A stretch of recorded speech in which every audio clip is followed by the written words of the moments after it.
The slave dynasty is a result of Muhammad Ghori training his slaves. And we will look at three slaves that rose to prominence and what they contributed to education. Qutbuddin Aibak is the first one. He built many mosques and cities that became the centers for worldly as well as Islamic education.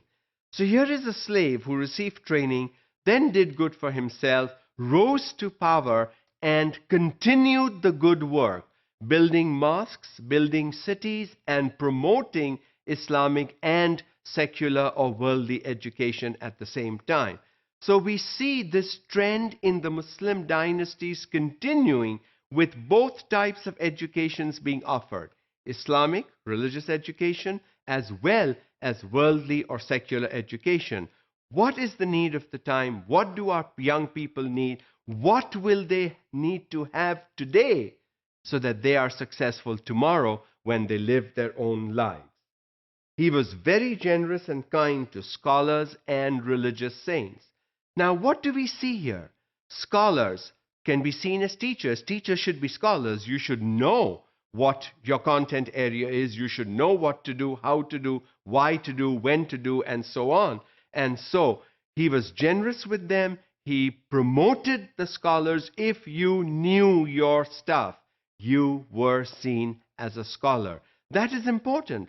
If you don't know your stuff, you cannot become a scholar. So become good at something and then promote yourself. So teachers today should be seen as scholars. Hopefully they are.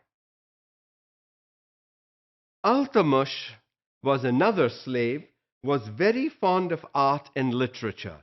Now, when you think of it, a slave fond of literature, but under the Ghori dynasty, these slaves received a training, and training couldn't have happened without communication and language. And that's what you need for literature.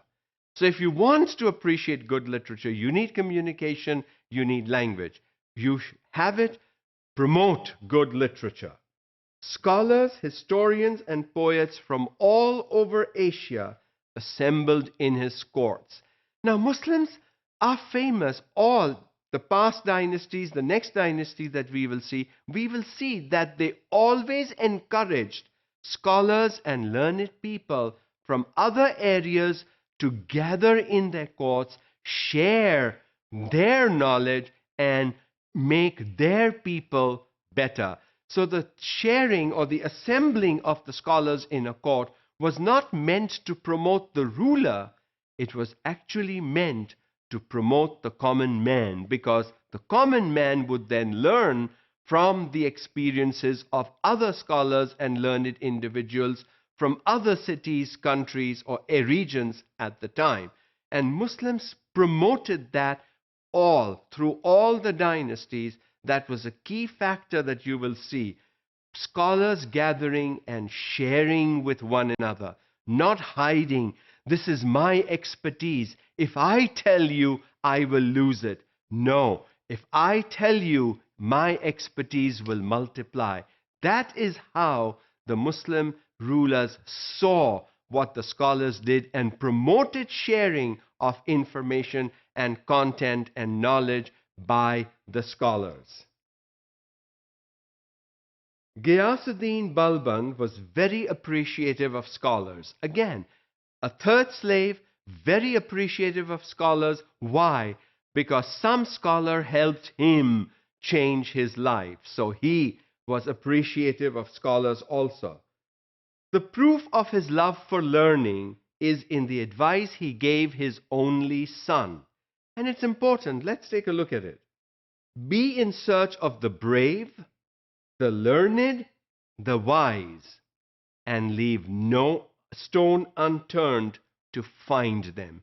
In other words, he was not all that educated, but he told his son that if you want to find out, go find these people.